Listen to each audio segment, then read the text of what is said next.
And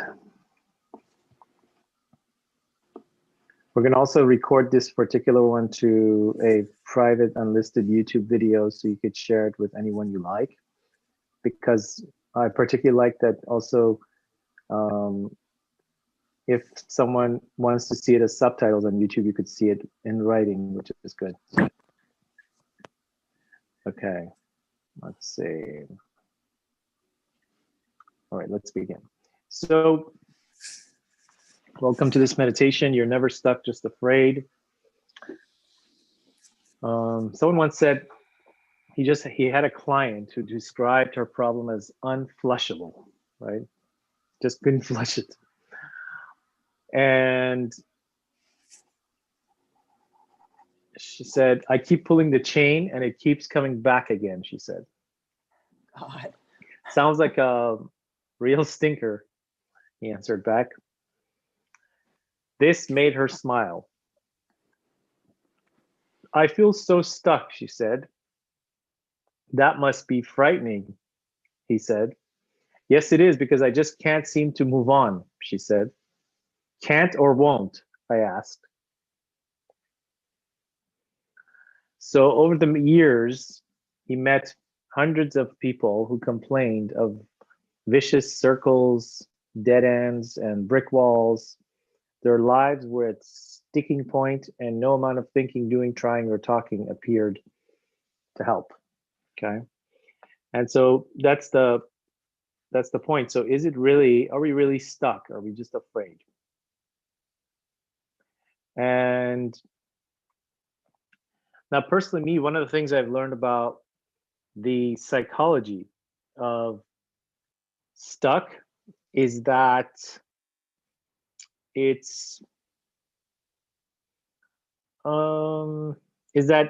stuck is really a form of self-sabotage. Okay, I know it sounds kind of interesting, but being stuck is really a form of self-sabotage. How does that feel when I say that? People who are stuck are usually being held back by a type of like a self-attack or several self-attacks and self-doubts and conflicts. So the ego is there looting your mind, vision, courage, trust.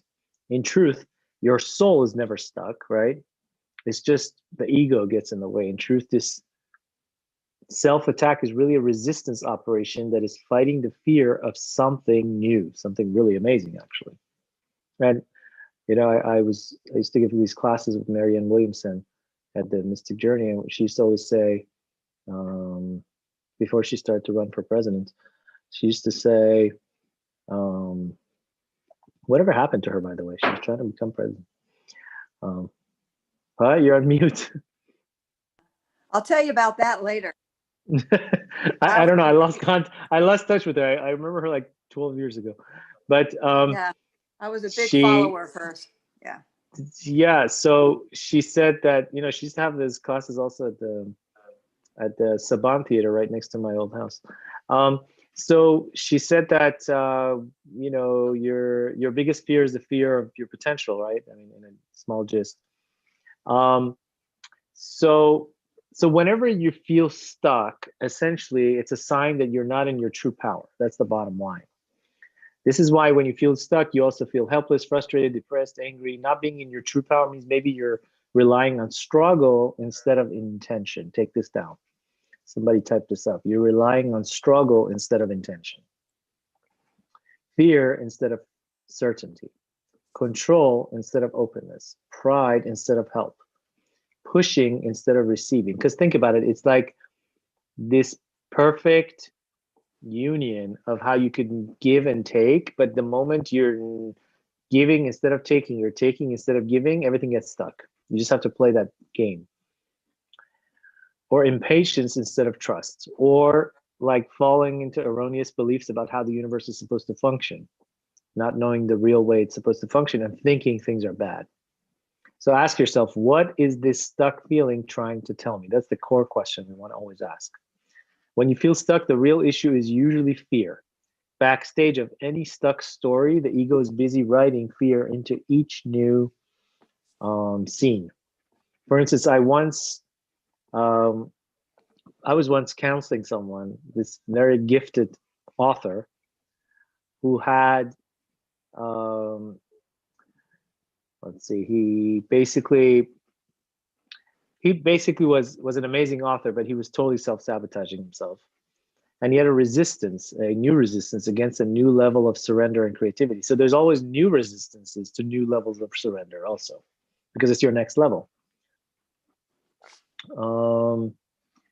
So being stuck often betrays an inner conflict between yes and no, between want to and won't, and positive intent and fear. The mind is split between what it wants and what it's afraid to have. For instance, people who say they want a relationship but are still stuck in singles land, if they want a relationship, right, are usually willing and unwilling. Okay. Now remember, before you can want a relationship, you have to know what a relationship is. That's a whole different concept, which we're not going into right now. So, That's huge. just the word itself is loaded because people have all kinds of ideas what relationships are.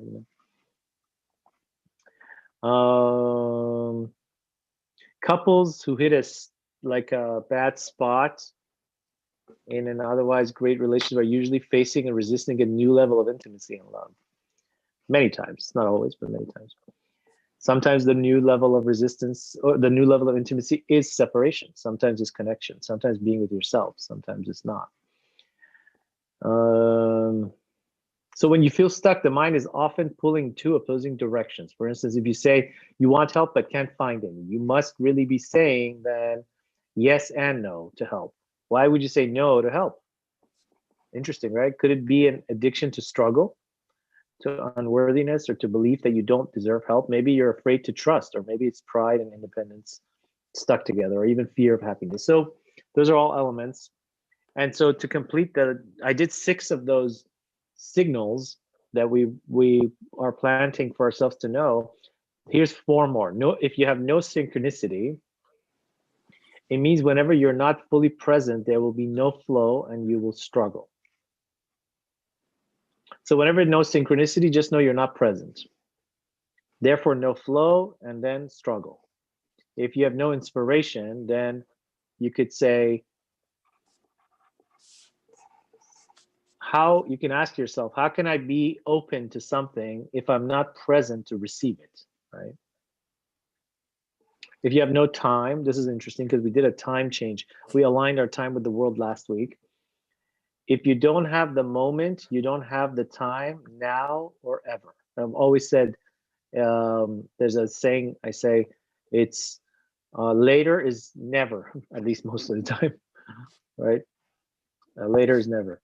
So if you say, oh, no time, it means if you don't have the moment, you don't have the time now or ever, right? Time is here right now. That's it. You either have it or you don't. No healing. If you save up your best for when life gets better, it never will. Don't save up your best for life to get better. You know, I go shopping clothing and I'm so excited. I wear it the same day. And I have a friend who, she says, I'm going to save this for that special occasion, right? And that's fine too if you're going to buy 2 of them, one for today and one for a special occasion. And I'm not talking about if you really don't have the money and you just have to buy that for that special event. Okay, no problem. But what if you were to dress up for today for no occasion at all? Like just really enjoy what you bought, you know? Like I bought this mixer I really love, like this blender. It's like I want to open it up and use it right away. I don't want to wait till like 3 weeks from now, right? It's exciting, right? You want to live it. And when you live like that, life gives you more. That's the beautiful thing. Life gives you more to live for, because the more you live, the more you live. You know, sounds funny. So commit to happiness now. Raise your hand if you commit to happiness now. Okay, great. I'm committed to happiness now. High five. Look, one of my fingers is I commit to happiness now with 2 fingers. All right. So So essentially, whenever you decide to be fully present, you unlock the door to happiness now. So make a decision today to commit to happiness now. Make a decision. Commit to loving your partner or yourself or anyone around you even more today, and watch how beautiful he or she becomes. Commit to enjoying your work even more today, and watch how much fun it can be, because the commitment itself changes your reality of how you feel about it too. Commit to being grateful for your life today, and watch how your gratefulness grows. So change occurs, transformation occurs whenever you commit yourself, because now it's not a heavy burden. You can swim. It's like once you jump into the pool, it's not cold anymore. But from the outside, it's like you're like freezing, right? So now you could swim instead of think about, oh my God, I'm fear of cold. All right, so now we're going to step into the final stage of tonight, which we're going a little bit overtime, probably a few minutes overtime. Hope you guys are okay with that. If you're not okay, well, too bad. Because we have to live in the moment. Okay. All right. So the first step is we're gonna do. We're timed. Let's see. Where did I lose my page? Oh, what was I gonna? I had written something. Okay.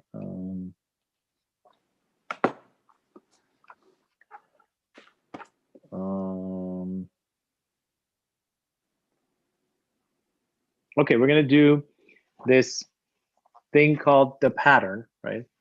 And so it's actually a 4-step easy pattern.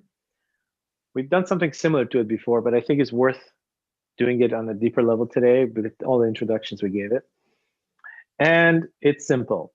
Okay, the pattern. Okay, so choose any pattern or identify a small, simple, and enjoyable activity. Hitting a ball, walking, running, reading, sewing, singing, creating music, touching yourself in a loving way, jumping up and down, doing the belly dance, wiggling your toes, whatever feels good, staring at something you love, staring at the screen. That's step 1. So step 2, in your mind, run through your reasons and motives for why and how you value the activity in and of itself.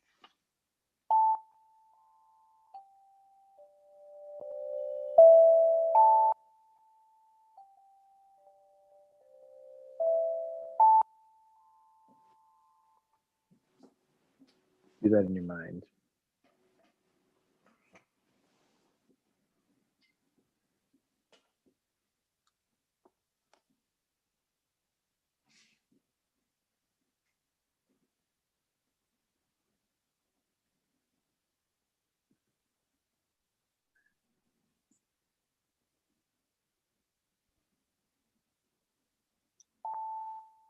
So you're just immersed into the moment. It could be eating with joy, just so immersed in it. Don't think about anything else. Hugging with joy, staring at someone with joy that you love, looking into their eyes, looking at your view wherever you are, looking at the wall. It could be even looking at the corner of the wall and just staring at it with full presence. Could be placing your hand on a part of your body and just focusing on it. It could be anything you like. In your mind, run through your reasons and motives for why and how you value the activity in and of itself. That's the key.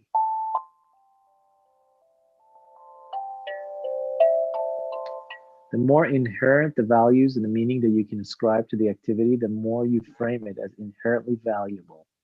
This releases you from any need of going meta and evaluating it. It already has value inherently.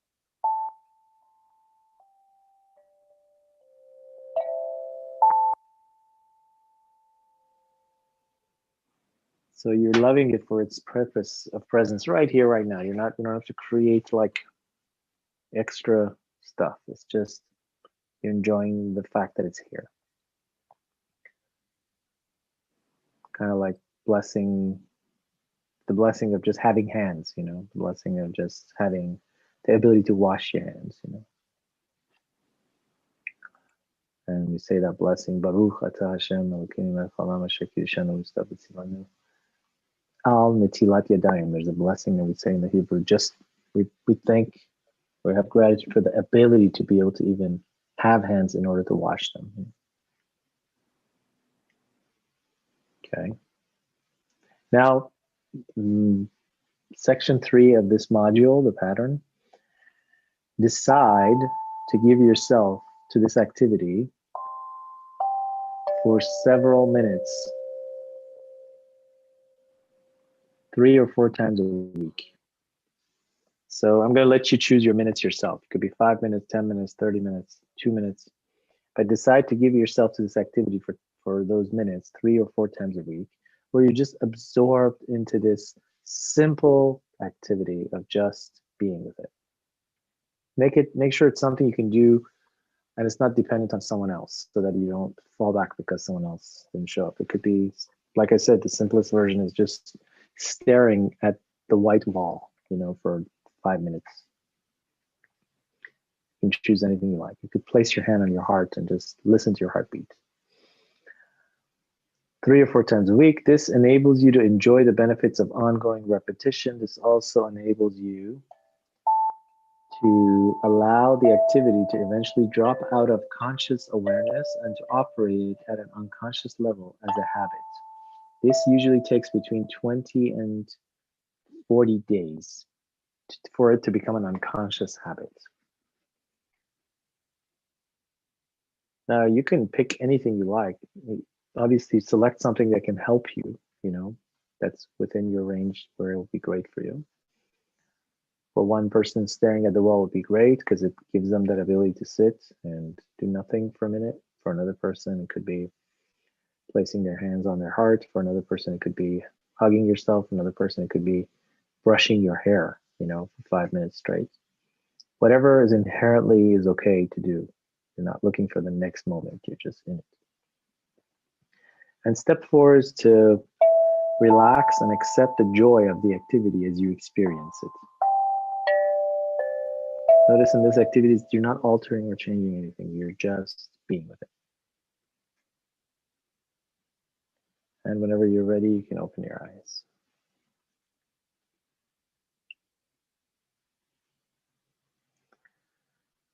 Awesome. So we are complete with today, but we'll take a minute if anyone wants to explore how they felt as they did this or the value they got from it. You're welcome to share. You could start with Deej if you like. I think sometimes we forget sometimes the simple things, when you were saying about thank you for your hands. And then it just sent me back from the time I was sitting on a bench the first time in my 20s, to start creating, jewelry and, and how grateful I am for my body, I was just thinking how grateful it is. It's how it's strong and, it's smart, and it's good, just all the really, really good things. And so I was thinking how each day we go and we don't know that every breath we take is a gift. So it's pretty amazing. Yeah. And I want to add to what you said. I started something with today with saying that if we only would become conscious of all our gifts. Now, if we just do this activity, even 5 minutes a day, and slowly we become so conscious that you get so excited that you can move your hands like a baby, right? Originally, like when a child, can crawl the first time, they're so excited. When they can stand for the first time, they're so excited to walk, right? If we become conscious at that level, you'll be so happy. You become conscious of every aspect of your being, right? That it's moving. You get so happy and excited that your excitement will attract all the goodness of the world to you in every sense of the word. And that's the key to the first stage of enlightenment, to become fully enlightened to the consciousness of the fact that you are being, I could move my hand, right? we think it's just, we take it for granted, but really every second you're moving your hand, it's the God gene energy giving you the power to do so. And when people get really old, they know that this was true, because all of a sudden they can't go like this, and they're like, oh my God, this was amazing, I could have done this so easily, right? So, or have you ever been like void of all energy and you're like, I can't even move, like what happens, right? So becoming conscious of that which we have makes you rich, because you gain more of what you become conscious of. And that's the first stage, and that's the first and last stage. Is the best stage. It's an amazing stage. There's a lot of stages too, but this stage is the ultimate stage of always being with. And anyone else want to share? Michelle, I don't know if you can come on, or if you're behind a connection with someone, if you'd like to share. Well, my son is in a class right now, but Oh, hi. okay. Hi. The thing that I came up with, and it kind of was almost a memory also. I grew up in New York, and I lived in the North Bronx, and the train station was like 2 miles away from the house. And back then I was very much in touch with, I guess, my, I don't know, creative side. So I would walk home singing out loud in the street. So that's what I imagined. And, you know, that's, I guess, what I'm going to spend my 5 minutes on. Okay, great. That's wonderful. I like that. That's going to empower a lot of things inside you. Super. Thanks for sharing that. That's great. That's great. Awesome. Ron? Well, mine was a more, it's something that you were saying, is that give this imagination value so that you don't have to analyze it. So where my mind was taking me was to the whole creation of this scene of this marriage that I desire to have. You see what I'm saying? So I'm seeing this whole picture inside my third eye. And the thing is that I'm giving it value. I'm looking at the whole value of the woman, you understand, pregnant with the child, with me putting the ring on the hand. I'm looking at all these different type of value pieces that was coming into this vision.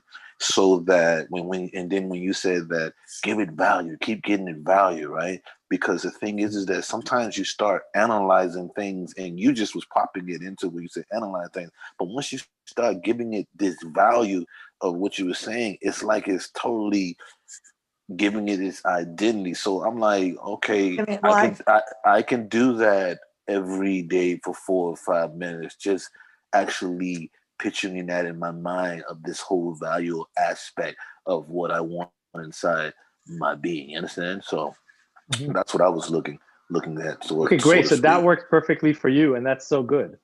Okay, that's awesome. Thank you. That's awesome. Thank you. It's something about this whole class today. We've been talking about everyone's unique needs, right? Yeah. And I'll share what I was visualizing. I was visualizing my inner child, and this is actually a picture of me when I was a baby. Look. Wow. So I was like, so cute. That boy grew up to be a ball of light fire. You know? Yes, man. That's great. That's great. You know? So I was like visualizing, oh my God, that's so cool. Like just see yourself start wanting to walk, you know, like. Yeah. Cool. I have a picture like that too. It's one of them that my mom has. It's me in a walker too. And I always look at it and be like, wow, look at what I become from that day. I wonder what I was thinking at that